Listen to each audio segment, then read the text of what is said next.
Ya, kalau lagi ini gula-gula.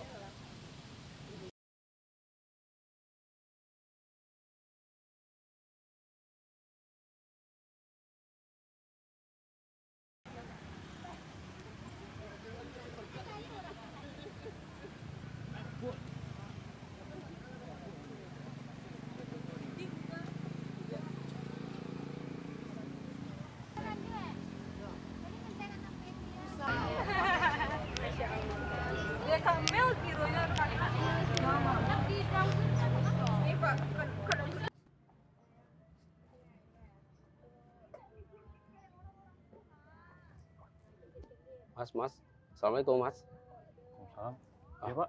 Kenapa tidur di sini, Mas? Saya di mana, Pak? Ini di Universitas Andalas, Mas. Mas dari mana? Saya dari LPSK, Pak. Tadi Dari saya tidur LPSK. di Jakarta perasaan, Pak. Oh iya, Kok tiba-tiba udah di Andalas ini berarti Sumatera Barat dong, Pak? Sumatera Barat.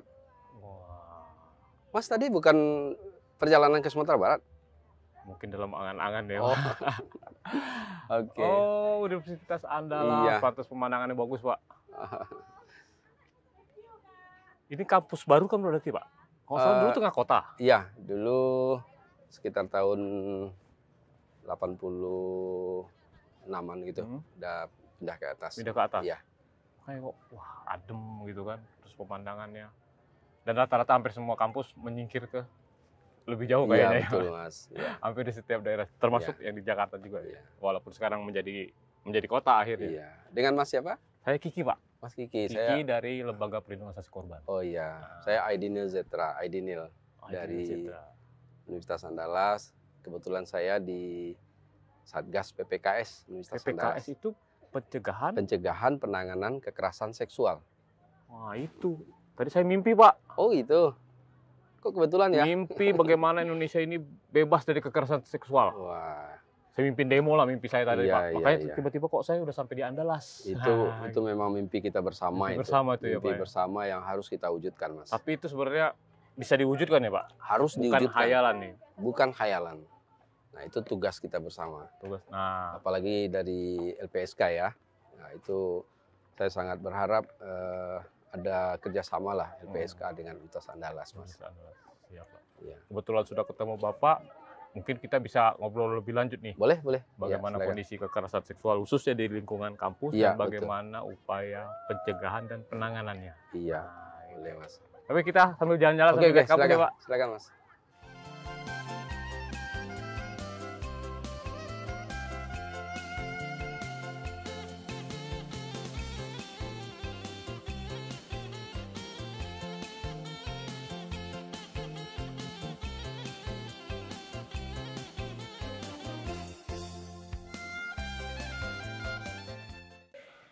Kita jalan ke Wah, sana, Mas. luas banget kampusnya, Pak.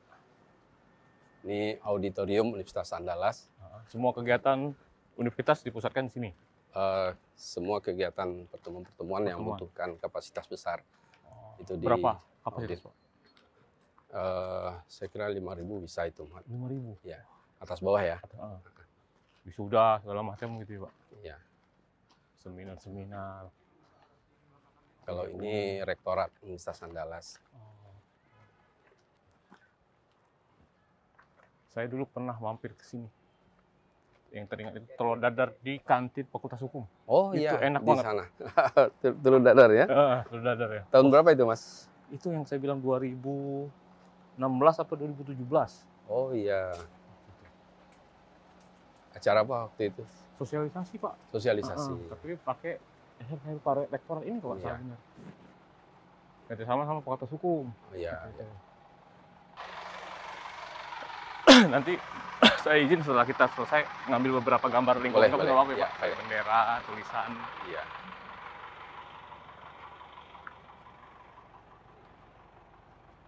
Kalau ini gedung apa, Pak? Ini auditorium, Mas. Auditorium. Oh. Iya. Ini bakal ada acara ini. Wisuda. Kebetulan besok ada wisuda D3 Heeh. sampai doktor ya. Oh. Dipusatkan di sini semua. Dipusatkan di sini semua. Ya, tapi setelah itu kembali ke fakultas-fakultas. Masing-masing. Ya. Jadi penyerahan ijazah dan pemasangan jambul untuk masing-masing mahasiswa Heeh. itu kita lakukan di fakultas. Jadi secara simbolik Berarti ini dilaksanakan di universitas, sini. sisanya kembali lagi ke masing-masing fakultas. Betul. Betul. Oh, berarti karena lagi persiapan, kita duduk di taman aja. Oh, oke. Mumpung ada kursi juga nih kayaknya. Iya. Emang sengaja buat kita.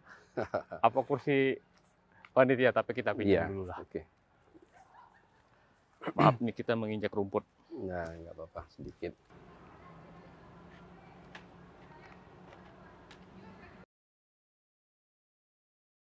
Ini keliling-keliling Iya, Mas. kampus, ternyata berapa luas kampus ini, Pak? Ada 100 hektar? Oh, lebih. Lebih. Lebih 500 hektar nih, Mas. Lebih 500 Iya. hektar. Sama kayak kampus saya, luas lahannya. Di mana itu? Sriwijaya. Oh, Sriwijaya, Mas. Iya. Kiki dulu ya. Kampusnya. Iya. Mempunyai terminal bus di dalam. Iya.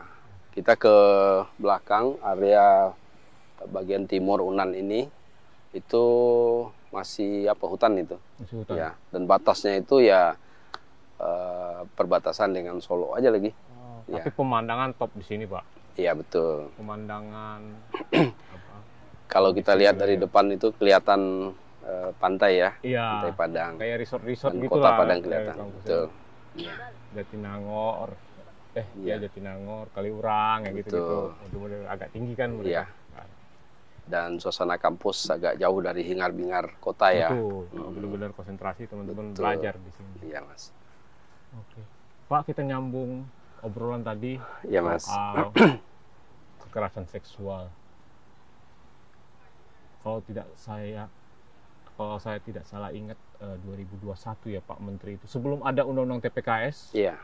Pak Menteri sudah mengeluarkan peraturan soal pencegahan dan penanganan kekerasan seksual di lingkungan kampus. Salah satu isi permennya itu pembentukan Satgas Iya, betul. pencegahan dan penanganan kekerasan seksual di kampus. UNAN sendiri sudah melakukan itu, Pak? Ya, Unan salah satu universitas yang termasuk awal berdiri ya, dibandingkan dengan universitas-universitas lain di Indonesia. Jadi Pak Rektor punya komitmen untuk menciptakan kampus yang aman, nyaman, dan bebas dari kekerasan seksual seperti yang diharapkan atau diamanahkan oleh peraturan menteri itu. Dan alhamdulillah tahun 2022 tanggal 31 Agustus Satgas PPKS berdiri. Nah, segera setelah itu kita langsung melaksanakan berbagai aktivitas yang menjadi tugas dan kewenangan dari PPKS. Di antara yang kita lakukan itu, kita langsung melakukan sosialisasi kepada mahasiswa. Kebetulan kita punya 3 kampus. Ada kampus di Limau Manis ini, ya. Ada kampus di Damas Raya, dan juga ada kampus di Payakumbuh.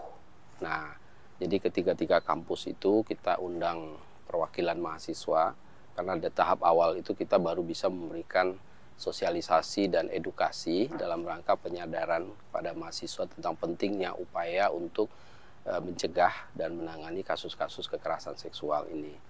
Nah, alhamdulillah kegiatan ini mendapat sambutan yang sangat hangat dari mahasiswa, dosen, tenaga kependidikan, dan tentu juga warga kampus gitu.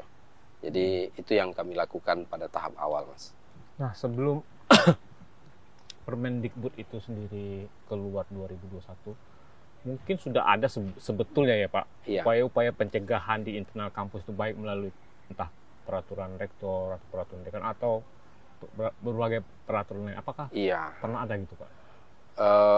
Di Universitas Andalas sendiri memang sudah ada, ya. Kita sudah punya banyak aturan yang mengatur tentang norma etika baik dosen, mahasiswa, pegawai. Ada peraturan rektor tentang kode etik dosen dan mahasiswa, begitu juga pengaturan tentang kode etik pegawai dan sebagainya. Nah, kemudian kita juga punya sebetulnya peraturan rektor tentang pencegahan dan penanganan kekerasan seksual dan perundungan, ya. Tetapi belum berbasis kepada peraturan menteri itu, ya. Jadi kesadaran untuk mencegah dan menangani kasus-kasus kekerasan seksual sebetulnya sudah ada di Universitas Andalas.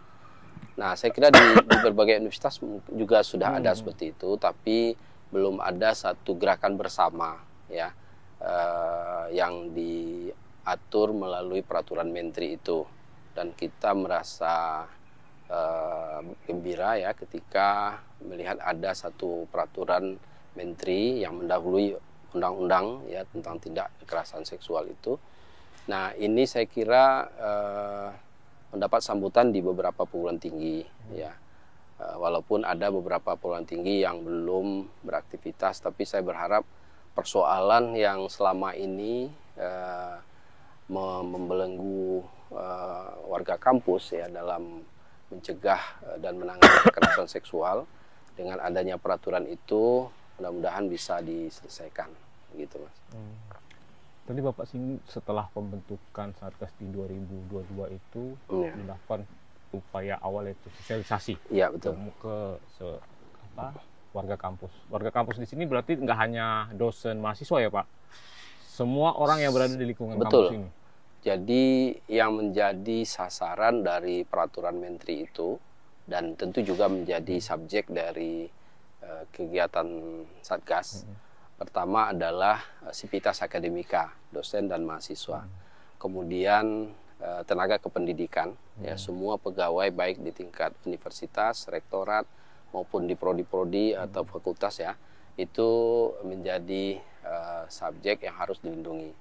Kemudian warga kampus, orang yang beraktivitas di kampus, misalnya para peneliti tamu, ya, kemudian orang-orang yang bekerja untuk kampus, misalnya ada CS outsourcing gitu ya, tenaga keamanan, kemudian juga para rekanan, ya, termasuk juga para pekerja-pekerja mereka. Bahkan juga termasuk pedagang-pedagang yang berjualan di kampus, itu juga menjadi subjek yang harus dilindungi. Nah, itu respon mereka gimana Pak pada saat sosialisasi soal Satgas terbentuk akan bertugas A, B, C? Respon mereka seperti apa Pak? Iya, yang kami tangkap itu respon hampir semua menunjukkan antusiasme yang tinggi.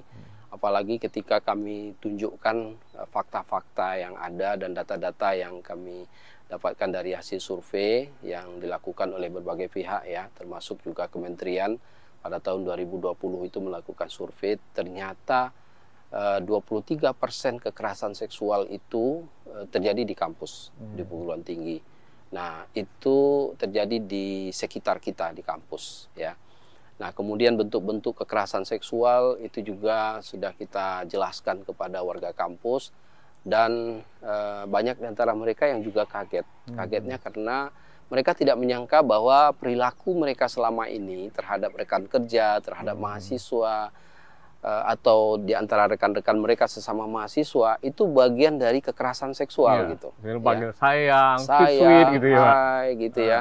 Kemudian megang-megang bau teman tanpa persetujuan ya. Nah, ini juga jarang disadari oleh banyak pihak ya di kampus, sehingga kadang-kadang dosen pun juga tidak memiliki awareness ya tentang bagaimana memartabatkan sesama dosen, memartabatkan mahasiswa gitu dalam pergaulan, sehingga tidak ada suasana yang tidak nyaman dan tidak aman dan bebas dari kekerasan seksual gitu. Nah, itu pentingnya edukasi yang harus kita lakukan sebagai Satgas. Nah, pada saat Satgas ini terbentuk Pak, apa saja itu mekanisme atau proses yang dilalui sehingga terbentuk Satgas itu? Apakah Satgas itu hanya berpusat di orang-orang, Satgasnya berpusat dari orang-orang lingkungan rektorat, ataukah ada perwakilan dari fakultas? Seperti apa Pak? Jadi ada 3 tahapan dalam pembentukan Satgas itu berdasarkan Peraturan Menteri Nomor 30 Tahun 2021 itu. Pertama, rektor membentuk tim sel dulu. Jadi tim sel dibentuk dari dosen, pegawai, dan juga orang-orang yang selama ini punya kepedulian yang teruji, yang sudah dibuktikan melalui kegiatan-kegiatan pengabdian mereka, kemudian juga dari penelitian-penelitian yang mereka lakukan, kemudian tulisan-tulisan yang mereka tulis dan sebagainya. Nah, mereka diberi amanah untuk membentuk Satgas ya. Jadi tim sel itu dibentuk, pada tahap awal. Kemudian setelah itu mereka melakukan proses seleksi.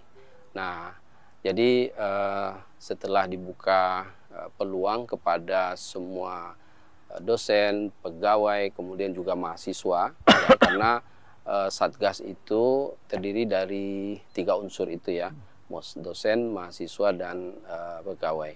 Nah, dibuka secara terbuka kepada semua pihak itu untuk mendaftar dan kemudian dilakukan proses seleksi. Ada 2 tahap proses seleksi. Pertama dilakukan melalui ujian tertulis, ya, psikotes termasuk di situ. Kemudian wawancara. Nah, jadi saya melihat Timsel bekerja begitu serius, ya. Itu peminat banyak, Pak? Banyak juga, ya. Jadi alhamdulillah di Universitas Andalas kesadaran itu sudah mulai muncul dengan dibuktikan dengan banyaknya peminat yang mendaftar. Nah, kemudian setelah diseleksi maka ditetapkanlah 11 orang anggota Satgas, 5 orang dari dosen, kemudian 4 orang dari mahasiswa dan 2 orang dari pegawai, gitu.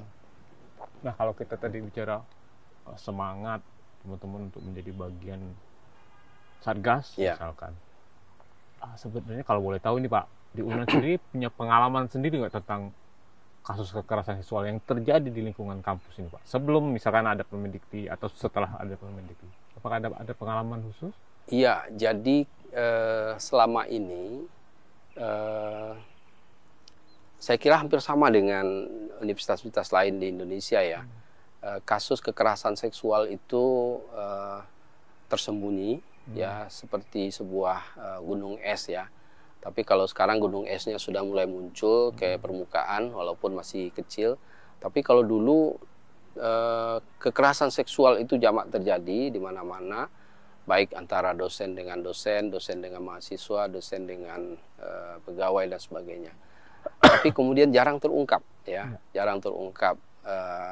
Bukan karena mereka takut, saya kira, dan bukan mereka bodoh, ya, tidak mau menyampaikan kepada publik. Tapi saat itu belum ada satu lembaga yang menjamin bahwa laporan mereka itu akan ditindaklanjuti secara serius dan dipertanggungjawabkan, ya, kepada publik secara akuntabel. Dan itu saya kira berpengaruh terhadap tindakan para korban untuk memilih diam, ya, ketika mereka mengalami kekerasan seksual itu. Jadi boleh kita katakan ada silent majority lah, mayoritas diam ketika ada kasus-kasus seperti itu. Nah, inilah yang kita coba bongkar, kita coba bangkitkan kembali kesadaran warga kampus bahwa kampus ini adalah tempat belajar yang harus menyediakan suasana yang nyaman, aman, dan bebas dari kekerasan seksual. Dan semua orang berhak untuk mendapatkan suasana seperti itu.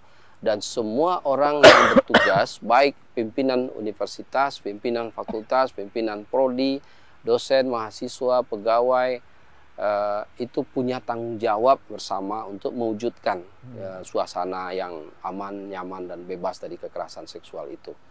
Nah, saya kira dengan kampanye yang terus-menerus kita lakukan itu, mulai kesadaran orang untuk speak up, ya.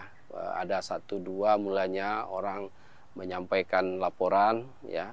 Kemudian alhamdulillah laporan itu kita tidak lanjuti secara serius. Kita dari 1 orang pelapor kita kembangkan terus sampai kita menemukan sampai 9 orang, ya. Lalu kita 9 orang pelakunya? Bukan, korbannya? Korban.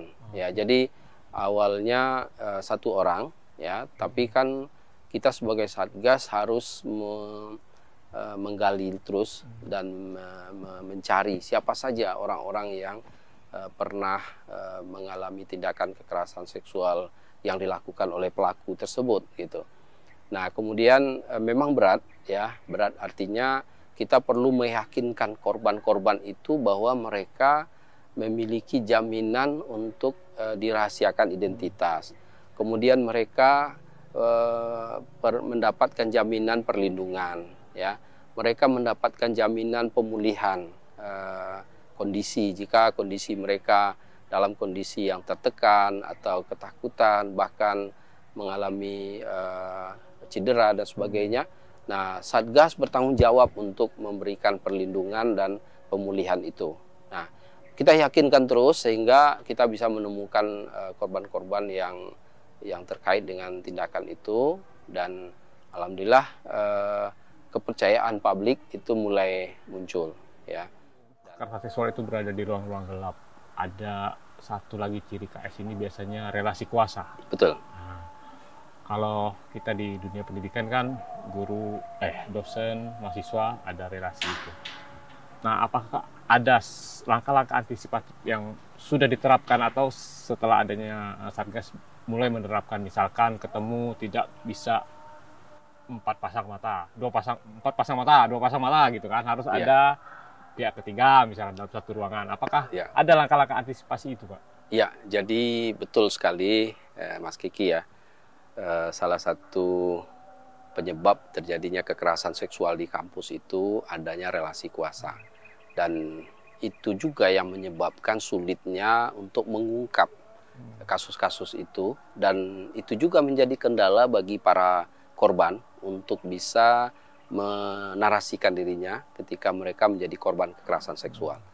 Nah, karena ada struktur yang amat kokoh, sangat bersifat historis, ya, berjangka panjang, kemudian dia juga memiliki kemapanan dari sisi kultural, politik, budaya, sosial dan sebagainya. Nah, salah satu dari struktur itu adalah hubungan-hubungan tadi. Hubungan atasan bawahan dalam satu kantor, hubungan pekerjaan antara dosen dan pegawai. Dosen kadang-kadang merasa lebih superior, dosen dianggap lebih pegawai dianggap lebih inferior. Kemudian hubungan mahasiswa dengan dosen, ya. Bahkan ketika dosennya sudah sangat senior, itu relasi kuasanya menjadi semakin menguat, ya. Dan itu berpeluang besar untuk terjadinya tindak kekerasan seksual ketika kita tidak mengatur. Jadi yang langkah-langkah yang kita ambil di Universitas Andalas itu adalah pertama rektor sudah menerbitkan peraturan rektor nomor 25 tahun 2022 itu tentang kode etik dosen dan mahasiswa. Jadi itu diatur sedemikian rupa sehingga regulasi itu betul-betul bisa diimplementasikan di tingkat kampus. Misalnya apa yang boleh dan tidak boleh dilakukan oleh dosen terhadap mahasiswa. Termasuk perbuatan yang mengarah ke kekerasan seksual. Betul, termasuk perbuatan yang mengarah kepada kekerasan seksual. Kemudian yang kedua, apa saja kondisi fisik ruangan ataupun kantor ataupun kampus, lingkungan kampus yang memungkinkan terjadinya tindak-tindak kekerasan seksual atau mengarah ke sana. Misalnya kalau sebelumnya ada ruang-ruang pertemuan dosen dan mahasiswa itu dilakukan di luar kampus, itu dilarang, ya. Tidak dibenarkan lagi mahasiswa diajak bertemu oleh dosennya di luar kampus, ya. Kecuali kalau mereka dapat izin dari Kaprodi. Berarti ada kepentingan khusus yang sudah diatur dan diprogramkan oleh dosen dan itu diketahui oleh prodi. Kemudian juga tidak dibenarkan ada pertemuan-pertemuan di luar jadwal yang sudah ditetapkan. Jadi jadwal kuliah misalnya sampai shift sore, setelah itu tidak ada lagi pertemuan. Jadi kalau ada pertemuan dosen dan mahasiswa dilakukan malam hari, maka itu harus seizin Kaprodi dulu. Kalau Kaprodinya atau Kadepnya mengizinkan dengan argumentasi yang bisa dipertanggungjawabkan, kemudian ada jaminan bahwa tidak terjadi kekerasan seksual di situ, nah itu baru boleh dilakukan. Tapi selain itu tidak dibenarkan lagi. Kemudian struktur ruangan misalnya, ruang-ruang pertemuan yang tertutup rapat itu kita rekomendasikan untuk dirubah. Minimal pintunya itu dibuat transparan sehingga orang dari luar bisa melihat siapa di dalam dan sedang ngapain di dalam, ya. Nah, ini sangat penting karena banyak kejadian tindakan-tindakan kekerasan seksual itu terjadi justru di tempat-tempat yang tertutup seperti itu. Nah, selain itu, pertemuan-pertemuan antara pimpinan universitas dengan Kaprodi itu untuk mensosialisasikan terkait dengan kode etik dosen dan mahasiswa itu, dan menyampaikan berbagai fenomena-fenomena baru terkait dengan kekerasan seksual di kampus itu juga sudah dilakukan. Artinya mengundang semua Kaprodi, dan Kaprodi juga nanti diharapkan bisa menyampaikan kepada para dosen di semua prodi, dan kemudian dosen juga menyampaikan kepada mahasiswanya di bawah bimbingan dia atau PA-nya masing-masing. Nah, sehingga dengan berantai seperti itu, kita berharap pengetahuan dan kesadaran warga kampus tentang pentingnya untuk menjaga norma-norma atau kode etik tadi, sehingga tidak menjurus pada tindakan pelecehan, kekerasan seksual, perundungan, dan sebagainya, itu tidak terjadi. Nah, ini beberapa langkah antisipatif yang kita lakukan. Nah, kita memang melihat relasi kuasa itu sesuatu yang potensial untuk menghalangi penegakan aturan dalam mencegah dan menangani kekerasan seksual. Nah, untuk itu Satgas juga menjaga independensinya, ya. Kita menjaga independensi dari segi mulai dari menerima laporan, kita tidak harus melaporkan kepada pimpinan. Kemudian kita mengundang para korban, saksi, termasuk juga pelaku, itu tidak harus dihadiri oleh pimpinan, tidak harus dihadiri oleh dosen atau kaprodi mereka. Nah, itu betul-betul diserahkan sepenuhnya kepada Satgas. Nah, kemudian sampai Satgas merumuskan rekomendasi. Jadi tidak ada intervensi sama sekali yang dilakukan oleh pihak manapun terhadap Satgas, dan Satgas juga tidak memandang para pelaku atau aktor-aktor yang terlibat itu sebagai atasan atau sebagai orang-orang yang terpaut dalam struktur yang menyulitkan bagi Satgas melakukan tugas-tugas mereka. Nah, sejauh itu dianggap sebagai aktor yang baik menjadi pelaku ataupun juga menjadi pihak-pihak terkait, nah, kita melakukan tugas pencegahan dan penanganan ini secara mandiri, ya, dan independen. Kalau dari cerita Bapak tadi berarti antisipasi itu, kalau lihat peraturan rektor dari 2002 ya Pak? Ya. 20 tahun sebelumnya, sebenarnya nggak ada barang baru dalam konteks kekerasan seksual ini Pak. Kasusnya kasus modusnya dari tahun kapan udah ada sebenarnya. Tindak pidana ini. Antisipasi sebenarnya mungkin berbeda-beda namanya, ya itu sudah ada sebenarnya. Ya mungkin sekarang dengan adanya Permendikbud mungkin menjadi satu acuan untuk bersama. Tapi kalau melihat itu sebelum ada Permendikbud pun antisipasi itu sebenarnya sudah ada ya Pak? Iya. Ya, jadi Permendikbud ini saya kira hanya membungkus ya, membungkus apa yang sudah dilakukan berdasarkan inisiatif dari perguruan tinggi masing-masing. Nah, upaya untuk mencegah dan menangani tindakan-tindakan kekerasan seksual di masing-masing kampus, terutama Universitas Andalas itu memang sudah ada sejak dahulu. Nah, kita sudah punya komisi etik ya, komisi atau sering juga disebut Komdis, komisi disiplin ya, dan itu dibentuk di setiap fakultas ya, fakultas. Kemudian ketika itu terkait dengan dua fakultas, maka ditangani oleh komisi etik di tingkat universitas.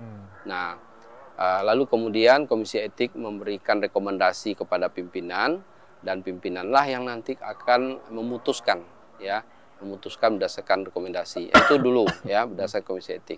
Nah, kalau sekarang ini sejak dibentuk Satgas, jika laporan itu bernuansa kekerasan seksual, maka itu langsung ditangani oleh Satgas.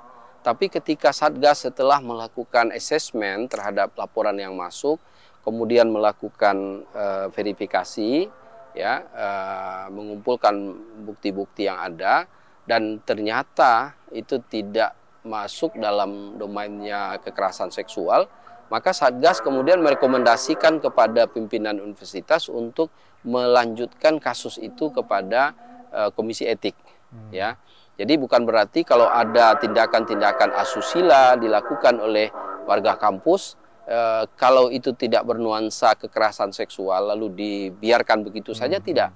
Nah, disitulah pentingnya komisi etik, ya, etik yang nanti akan menindaklanjuti. Tapi ketika kita assessment, verifikasi, dan ternyata tidak ada unsur pelanggaran etik di situ dan tidak ada unsur pelanggaran kekerasan seksual, maka kita akan umumkan dan akan pulihkan nama baik dari pelaku, ya, dari orang yang terlapor, ya, dari terlapor. Nah, ini tugas Satgas. Jadi Satgas bekerja betul-betul dengan prinsip-prinsip kehati-hatian, ya. Ketika menerima setiap laporan yang masuk, kita akan lakukan asesmen, verifikasi, kemudian mengumpulkan barang-barang bukti, alat-alat bukti. Tapi sudah ada, Pak, pengalaman mengembalikan, saya tidak terbukti nih, mengembalikan nama baik seseorang yang sudah dilaporkan. Karena kan banyak ini contoh secara nasional aja kita sebut salah satu penyiar radio kemarin itu dituduh melakukan kekerasan kepada beberapa perempuan. Ya. Akhirnya hilang pekerjaan, join bisnis dengan teman berpisah, dan terakhir perempuannya bilang itu bukan dia dan tidak ada apa-apa. Ya. Sementara sanksi sosial itu sudah berjalan. Nah, apakah Unan punya pengalaman, Pak? Unan kebetulan itu, Pak, selama Satgas berdiri ini belum menemukan kasus yang salah lapor gitu ya. Belum pernah. Jadi paling-paling yang kami temukan itu adalah kasus yang awalnya dilaporkan kasusnya bersifat kekerasan seksual, tapi kemudian setelah kami periksa, dikumpulkan alat-alat bukti semua, ternyata bukan kekerasan seksual, tapi asusila, ya.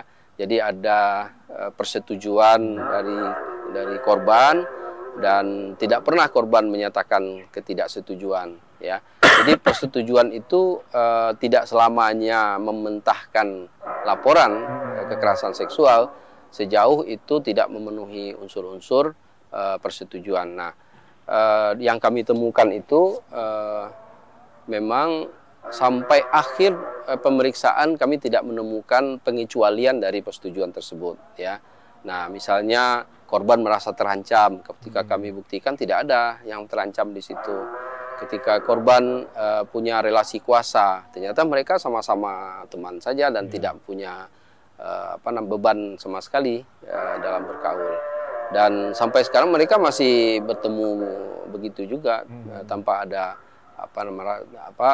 di antara mereka kekerasan dan tertekan gitu ya. Akhirnya kasus-kasus seperti itu kami rekomendasikan kepada rektor untuk diserahkan kepada komisi etik, gitu. Oke. Pak, boleh tahu sejak awal berdiri Satgas, laporan misalkan per bulan, per semester itu di angka atau di kisaran berapa itu, Pak? Iya. Dan klasternya seperti apa? Korbannya ini dominan dari mana, pelakunya dari mana? Gitu. Jadi kalau sampai hari ini, sejak kita terbentuk 31 Agustus ya, efektif bekerja tuh 6 September, sampai hari ini jumlah kasus itu hanya 13 kasus ya, 13 kasus. Nah, kemudian yang kita terima sebagai kasus yang termasuk ke dalam klasifikasi kasus kekerasan seksual itu ada 10 kasus. Nah, itu yang kemudian kita lakukan investigasi secara serius, kemudian kita beri rekomendasi untuk penyelesaian. Nah, sedangkan yang 2 kasus tadi, setelah kami lakukan verifikasi, ternyata bukan kasus kekerasan seksual, ya. Lalu kita kembalikan kepada pelapor dan kami jelaskan, dan pelapor akhirnya menerima bahwa itu bukan kekerasan seksual gitu. Nah, dari 10 yang diproses oleh Satgas itu yang berbau kekerasan seksual berproses di tingkatan Satgas saja atau ada yang sampai ke proses hukum itu, Pak? Rekomendasi dari jadi cara kerja Satgas itu, karena Satgas itu kan sifatnya administratif ya, berdasarkan Peraturan Menteri Nomor 30 Tahun 2021 itu, maka semua kasus yang masuk itu ketika kami pelajari, kami analisis ternyata kasus itu sebaiknya dibawa ke ranah hukum, maka kami akan rekomendasikan kepada para korban dan termasuk juga para pendamping korban untuk melanjutkan kasus itu ke ranah hukum.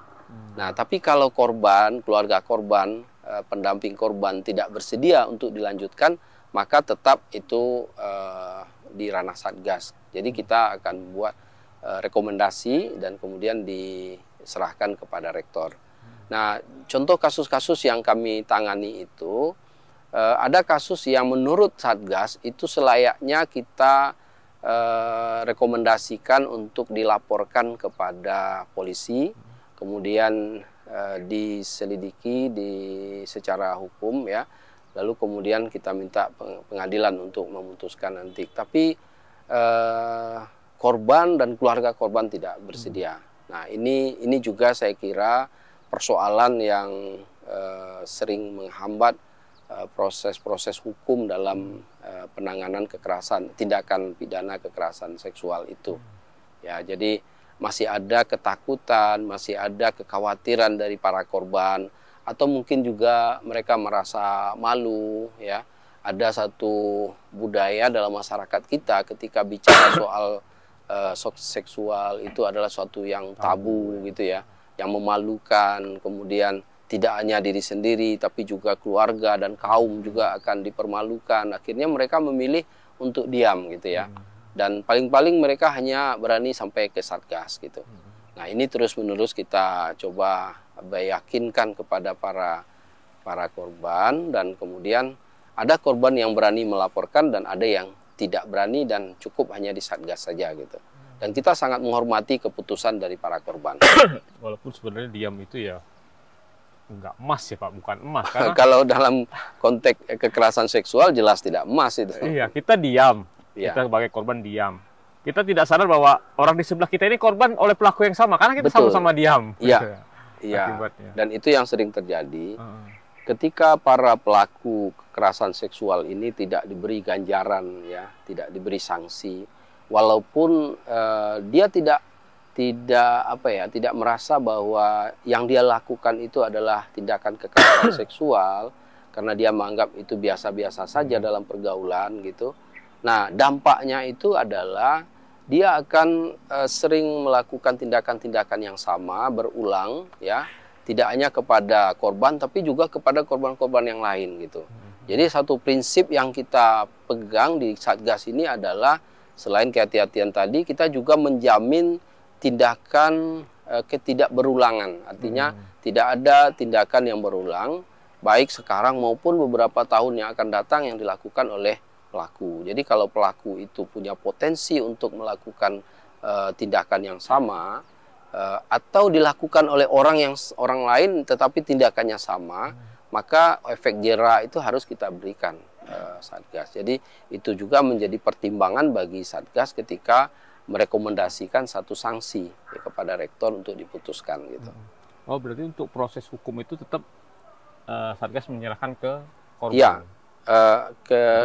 untuk meneruskan laporan ke tingkat kepolisian atau betul ya, karena ada dalam peraturan menteri itu harus seizin dari korban atau keluarga korban. Nah, kalau mereka tidak mengizinkan atau tidak bersedia, kita tidak boleh memaksa. Karena tentu mereka punya pertimbangan-pertimbangan yang sangat banyak ya. Dan itu perlu kita hargai. Ini Pak,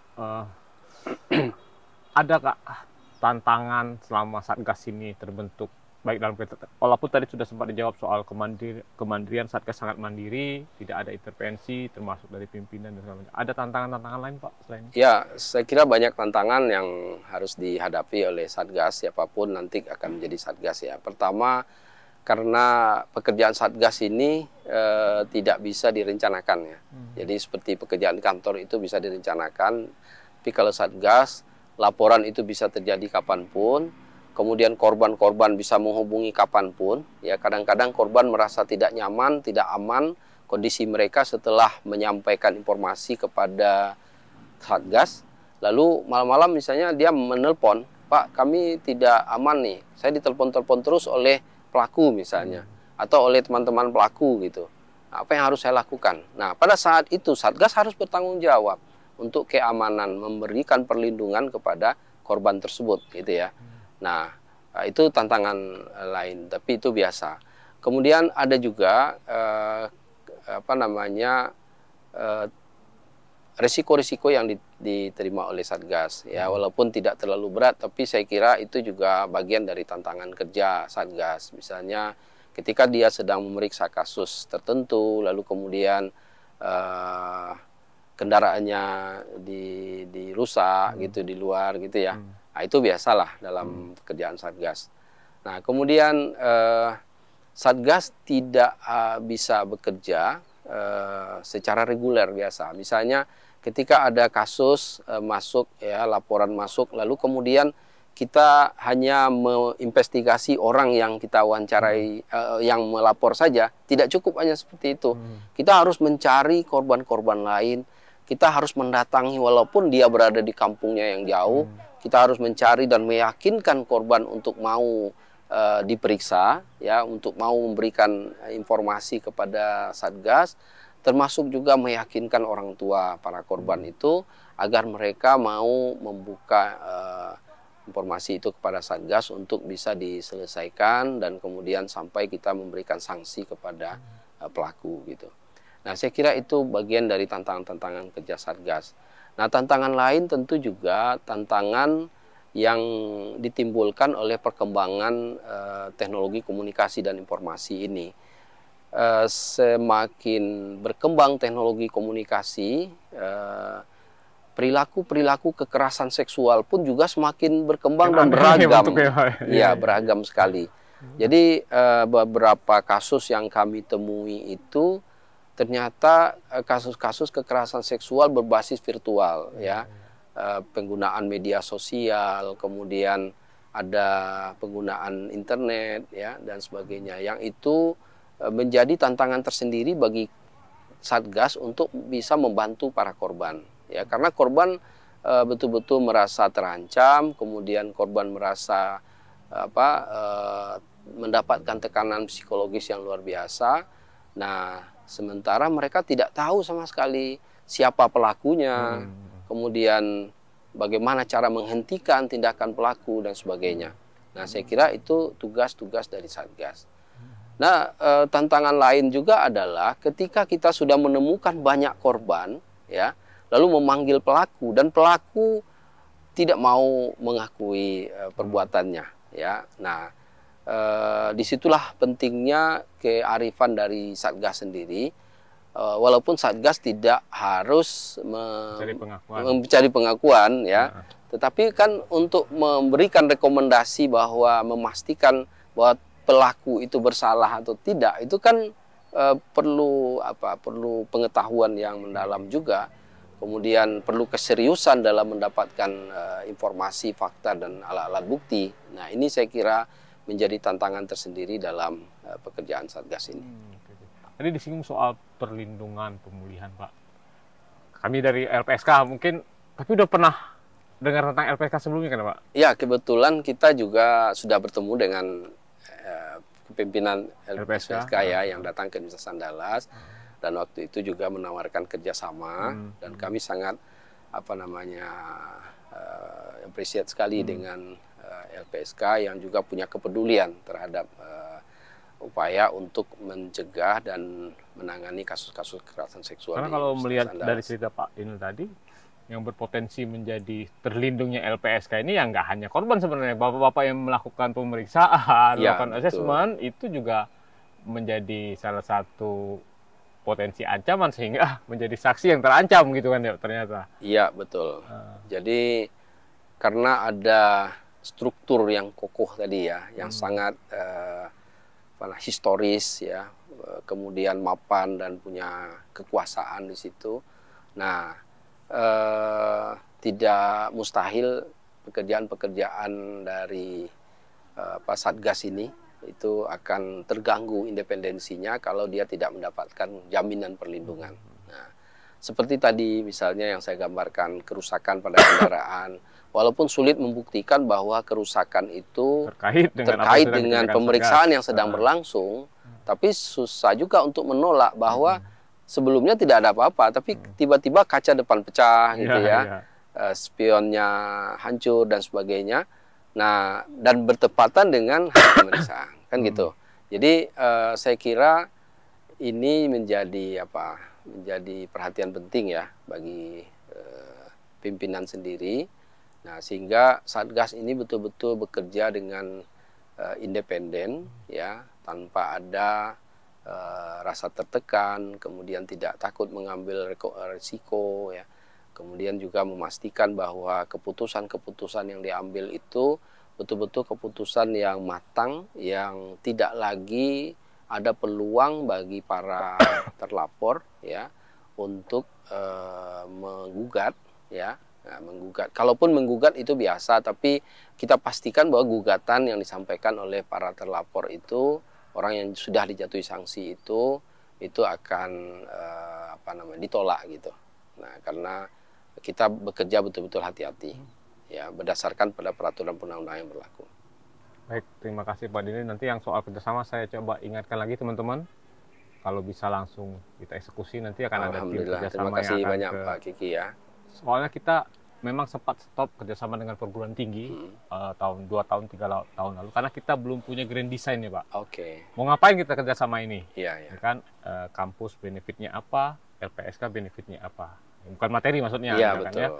Nah, lagi coba disusun grand design-nya, misalkan nanti ternyata bisa menjadi salah satu media diseminasi informasi pada mahasiswa melakukan praktek misalkan, atau dosen sedang melakukan penelitian gitu-gitu. Itu salah satu yang sedang disusun. Nah, mudah-mudahan setahun terakhir ini mulai kerannya dibuka lagi Pak. Nanti akan ada tim yang ke Andalas untuk menindaklanjuti rencana itu. Iya. Jadi begitu teman-teman Info LPSK, kami bincang-bincang soal Satgas pencegahan dan penanganan kekerasan seksual. Dan ternyata sebelum Permendikbud itu lahir di 2021, sebenarnya di masing-masing lingkungan kampus itu sudah punya peraturan sendiri, berbagai macam nama yang mengatur soal antisipasi terhadap terjadi kekerasan seksual dan bagaimana melakukan penanganan jika itu terjadi. Kehadiran Permendikbud menurut Pak Dini membungkus itu menjadi satu arah untuk setiap kampus membuat peraturan atau melaksanakan peraturan tersebut. Dan yang kedua, beda kampus, beda satgas, beda jumlah laporan, beda satgas, beda cerita juga ya Pak. Betul. Nah, mudah-mudahan apa yang kita obrolkan dengan Pak Dini dari Satgas PPKS Universitas Andalas bisa menjadi apa bahasanya Pak, bukan mengajarin orang ya Pak. Belajar dari pengalaman Pak Dini dan teman-teman untuk mungkin bisa dilakukan di kampus-kampus lain juga, atau nanti mungkin ada kampus lain yang punya cerita dan bisa kita berbagi juga. Gak apa-apa, undang kami aja, kami datang kok. Tadi saya datang dengan tidur, bisa sampai ke Padang. Nah, sekarang saya bingung pulangnya Pak. Apakah saya harus tidur lagi besok ke Jakarta atau gimana? Biasanya kan seperti itu ya. Iya. Nah, karena jadi, kalau melalui tidur Pak, pintunya lewat tidur, keluarnya tentu lewat pintu tidur lagi. Siapa yang diuntungkan? Kementerian Keuangan. Oh gitu. Tidak ada perjalanan dinas. Tidak ada perjalanan dinas. Gitu Pak Dini. Ya, saya terima kasih sudah mengganggu, sudah menyita waktunya. Mudah-mudahan tetap bertugas dan tidak takut ada intervensi apapun. Salam untuk Ketua LPSK dan teman-teman semua. Terima kasih ya Pak. Ya, saya permisi. Saya mencari tempat lokasi tidur lagi agar bisa sampai ke Jakarta lagi. Oke, selamat tidur. Sampai jumpa di Jakarta. Terima kasih Pak. Assalamualaikum. Waalaikumsalam warahmatullahi wabarakatuh.